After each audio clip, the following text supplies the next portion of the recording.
Lo gak akan pernah nemuin life purpose lo karena purpose itu diciptakan, bukan dicari. Selamat datang kembali di Unfiltered Me bareng gue Dei.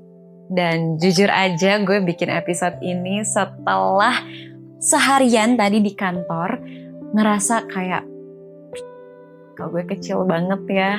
Ada gak sih yang ngerasain hal kayak gini? Kayak pas kuliah, kita tuh ambis banget. Pengen ngerubah dunia, pengen jadi agen perubahan. Tapi pas udah kerja, realitanya tuh cuma habis buat ngerevisi dokumen yang gak ada habisnya, gak ada ujungnya. Kena tegur atasan, atau bingung mau makan siang apa. Sama siapa dan di mana. Gue tuh sempat ngerasa kayak hilang banget gitu. Gue nanya ke diri sendiri, hidup gue gini-gini aja nih, cuma buat input data, nunggu jam 5 sore, terus pulang dengan perasaan kosong. Masalah utama kita itu adalah obsesi sama panggung. Kita ngerasa tuh kalau hidup kita baru bermakna, kalau kita udah punya jabatan, udah impactful, atau udah diakuin sama banyak orang. Kita ngerasa stuck karena kita masih jadi anak bawang. Kita ngelihat kerjaan entry level yang sekarang kita lagi lakuin itu sebagai beban dan bukan bagian dari proses kita. Dan akhirnya kita nggak bisa nikmatin karena ya kita terlalu sibuk buat nungguin momen yang besar untuk datang di hidup kita. Padahal kita lupa kalau misalkan hidup itu ya sekarang ini. Sekarang ini lo lagi di meja kerja lo yang berantakan itu. Itulah hidup kita sekarang. Problem kedua yang bikin gue makin lost adalah ilusi kalau life purpose itu kayak harta karun yang tersembunyi. Harus dicari. Setelah dicari ketemu, terus tada, hidup kita tuh langsung bahagia. Padahal nyatanya searching for purpose itu sering banget jadi pelarian biar kita nggak perlu bertanggung jawab sama apa yang ada di depan mata. Kita sibuk scrolling LinkedIn, baca self-help, dengerin podcast orang-orang sukses.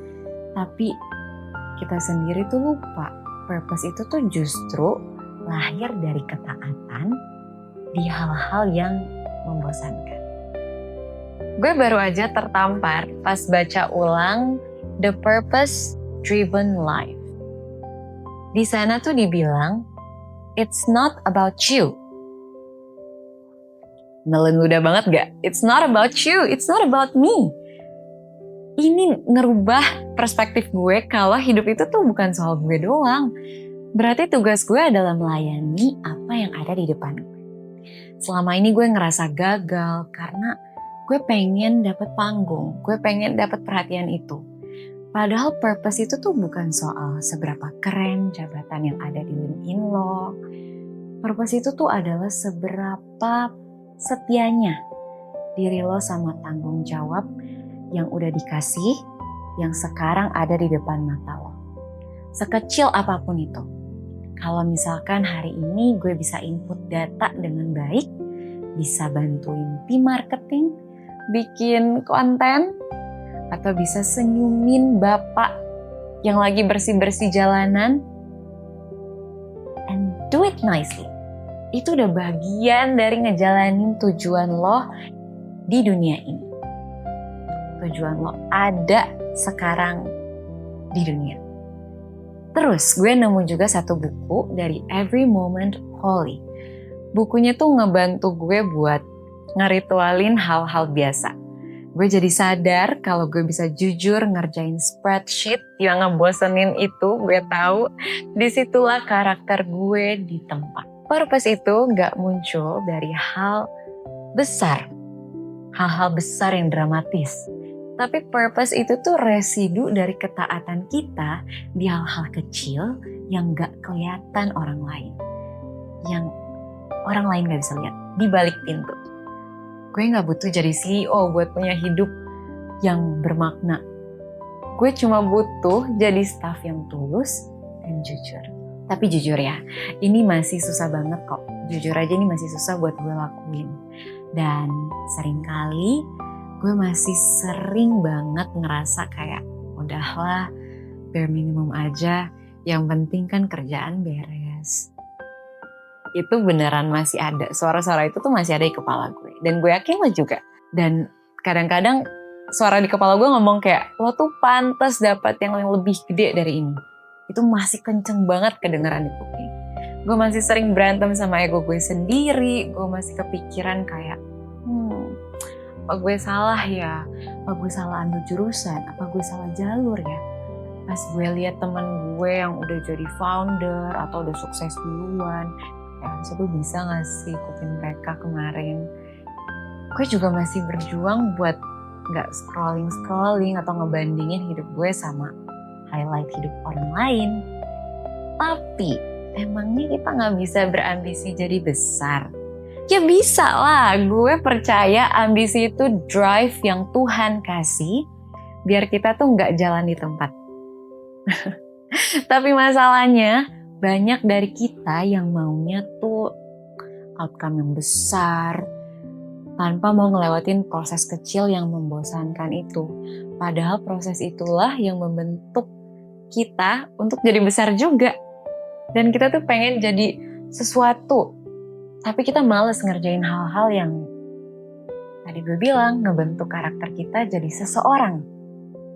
Ambisi itu sehat selama dia jadi kompas yang nuntun lo buat kerja lebih keras. Bukan jadi racun yang bikin lo ngerasa gak berharga cuma karena lo belum nyampe di puncaknya. Listen to me carefully. The goal isn't just to be big. The goal is to be ready when that bigness actually comes. Yang mau gue coba sekarang adalah jadi lebih intentional. Seperti yang episode kemarin gue sempat bahas ini juga, gue mau berhenti ngejar status dan mulai fokus jadi berkat buat orang-orang yang ada di sekitar. Sesederhana dengerin temen seruangan yang lagi curhat atau lagi ngerespon chat klien dengan sabar, walaupun gue tahu banyak banget klien yang mungkin ngeselin, tapi gue cuma mau berhenti nungguin momen besar supaya gue ngerasa berharga. Gue lagi coba untuk disiplin, buat fokus sama satu hal yang bisa gue kendaliin, yaitu kualitas diri gue hari ini. Gue gak mau lagi nungguin masa depan buat ngerasa worthy atau berarti. Apa yang ada di depan gue sekarang akan gue kerjain sebaik mungkin. Ya mungkin dengan harapan habit ini tuh kebawa sampai nanti Tuhan percayain kita untuk hal-hal yang lebih besar lagi ke depannya. Ibarat di kantor aja.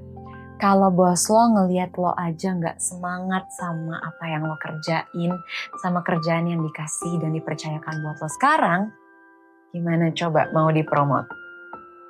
Gue harap lo juga bisa mulai ngelihat hal yang sama. Jabatan itu bukan identitas lo. Tapi cara lo memperlakukan orang lain pas lo lagi bukan siapa-siapa, itu tuh jauh lebih berharga daripada title di kartu nama lo.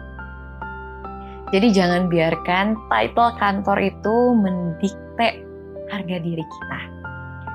Atau tugas ngebosenin yang lagi lo pegang sekarang, itu menjadi fondasi karakter buat perkara besar nanti.